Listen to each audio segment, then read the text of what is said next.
Hello guys, നമുക്കപ്പോൾ ഈ light എങ്ങനെ ഉണ്ടാക്കാൻ നോക്കിയാലോ. അപ്പോൾ ഓടിവായോ വേണ്ടിയിട്ട് നമുക്കൊരു ക്രേപ്പ് പേപ്പർ എടുക്കാം കേട്ടോ. ക്രേപ്പ് പേപ്പർ ഏകദേശം ഒരു 6 സെൻറ്റിമീറ്റർ വിഡ്ത്തും അതുപോലെ തന്നെ 7 സെൻറ്റിമീറ്റർ ലെങ്ത്തും എടുക്കുന്നുണ്ട്. ആ പീസ് പേപ്പർ എടുത്തിട്ട് അതിൻ്റെ സൈഡിൽ നമുക്ക് ഇതുപോലെ പശ തേച്ച് കൊടുക്കാം കേട്ടോ. എന്നിട്ട് അതൊന്ന് റോൾ ചെയ്തിട്ട് സ്റ്റിക്ക് ചെയ്ത് കൊടുക്കാം. സ്റ്റിക്ക് ചെയ്തതിന് ശേഷം നമുക്ക് ഈ വീഡിയോയിൽ കാണുന്ന പോലെ ഒന്ന് ഇങ്ങനെ തിരിച്ചിട്ട് കൊടുക്കാം കേട്ടോ പേപ്പർ. ഇങ്ങനെ ചെയ്തെടുക്കുമ്പോൾ നമുക്ക് കറക്റ്റ് ഒരു കൂണിൻ്റെ ഷേപ്പായിട്ട് കിട്ടും. എന്നിട്ട് അതിൻ്റെ തണ്ട് ഭാഗം നമുക്ക് നല്ല രീതിക്ക് ഇങ്ങനെ ടൈറ്റ് ആക്കിയിട്ട് പിരിച്ചു കൊടുക്കാം കേട്ടോ. അപ്പോൾ കറക്റ്റായിട്ട് ഒരു കൂണ് പോലെ തന്നെ കിട്ടും. ഇത് നമുക്ക് എത്ര എണ്ണം വേണമെന്നുണ്ടെങ്കിൽ അതിനനുസരിച്ച് ഉണ്ടാക്കി കൊടുക്കാം കേട്ടോ. ഞാൻ ഇവിടെ 6 ഉണ്ടാക്കി കൊടുക്കുന്നുണ്ട്. ഇനി ഞാൻ ഇതിൽ ഫെയറി ലൈറ്റ്സ് ആഡ് ചെയ്ത് കൊടുക്കുന്നുണ്ട്. അതിന് വേണ്ടിയിട്ട് ഫെയറി ലൈറ്റ്സ് എടുത്തിട്ട് ഇതുപോലെ 2 കൂട്ടി ഇതുപോലെ പിരിച്ചു കൊടുക്കാം കേട്ടോ. ഈ വീഡിയോയിൽ കാണിക്കുന്നത് നിങ്ങൾക്ക് ക്ലിയർ ആയെന്ന് വിചാരിക്കുന്നു. ഇതുപോലെ 2 എടുത്തിട്ട് ഈ കാണിക്കുന്നത് പോലെ തന്നെ നമുക്ക് പിരിച്ചു കൊടുക്കാം കേട്ടോ. അപ്പോൾ കറക്റ്റായിട്ട് അത് ഫിക്സ് ആയിട്ട് ഇരുന്നോളും. അതിനുശേഷം എൻ്റെ കയ്യിൽ ഒരു അത്യാവശ്യം വലുപ്പമുള്ള ഒരു കല്ലുണ്ടായിരുന്നു. അതിൽ ഞാൻ ഇതുപോലെ ഫിക്സ് ചെയ്ത് കൊടുക്കുന്നുണ്ട് മാസ്കിങ് ടേപ്പ് ഉപയോഗിച്ചിട്ട്. എല്ലാതും ഒന്ന് ഇതുപോലെ നമുക്ക് ഫിക്സ് ചെയ്ത് കൊടുക്കാം കേട്ടോ. അപ്പോൾ നമുക്ക് ഇതുപോലെ കിട്ടും കേട്ടോ. അതിനുശേഷം നിങ്ങൾക്ക് വേണമെങ്കിൽ ഇതിൽ പെയിൻറ്റ് ചെയ്ത് കൊടുക്കാം. അപ്പോൾ മാസ്കിങ് ടേപ്പ് കാണാതിരിക്കും.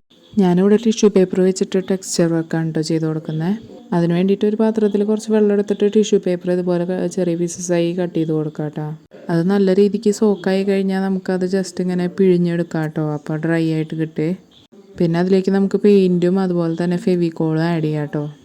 ഞാൻ ഇവിടെ ഗ്രീൻ കളർ ആഡ് ചെയ്തിട്ട് അതുപോലെ തന്നെ ഫെവിക്കോളും ആഡ് ചെയ്യുന്നുണ്ട്. എന്നിട്ട് നല്ല രീതിക്ക് മിക്സ് ചെയ്യുമ്പോൾ നമുക്ക് ഇതുപോലെ കിട്ടും കേട്ടോ. എന്നിട്ട് വേറെ വേറെ കളർ ആക്കണമെങ്കിൽ നമ്മൾ ഇതുപോലെ പല കളേഴ്സ് മിക്സ് ചെയ്തെടുക്കാം കേട്ടോ. അത് കഴിഞ്ഞ് നമ്മൾ മുന്നേ ഒട്ടിച്ച് മാറ്റി വെച്ച കല്ലെടുത്തിട്ട് നമുക്ക് ഫെവിക്കോൾ കുറച്ച് അപ്ലൈ ചെയ്തതിന് ശേഷം ടിഷ്യൂ പേപ്പർ എടുത്തിട്ട് ഇതുപോലെ ചെയ്ത് കൊടുക്കാം കേട്ടോ.